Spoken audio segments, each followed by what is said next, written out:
বাংলার কিংবদন্তি শরৎচন্দ্র চট্টোপাধ্যায় হুগলি জেলার এক দারিদ্র ব্রাহ্মণ পরিবারে জন্মগ্রহণ করেন।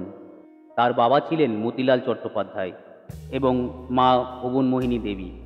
শরৎচন্দ্র চট্টোপাধ্যায় একদিকে যেমন ছিলেন লেখক, তেমনি অন্যদিকে ছিলেন উপন্যাসিক ও গল্পকার। তিনি পড়াশোনায় খুব মেধাবী ছিলেন এবং হুগলি ব্রাঞ্চ স্কুলে ভর্তি হন। তবে তার মা মারা যাওয়ার পর তিনি মামাবাড়ি ভগলপুরে চলে যান এবং সেখানে প্রাথমিক পড়াশোনা শেষ করেন। তিনি শৈশব থেকেই লেখালেখি করতেন এবং সাহিত্যের প্রতি শৈশব থেকেই তার গভীর আগ্রহ ছিল।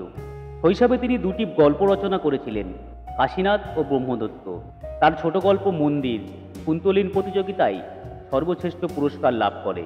তিনি কুসংস্কার এবং গোঁড়ামির বিরুদ্ধে লেখালেখি করতেন এবং মহিলাদের দুর্দশার কথা তুলে ধরেন তার লেখার মাধ্যমে। দেবদাস, পল্লী সমাজ এবং পরিণীতা এদের মধ্যে অন্যতম।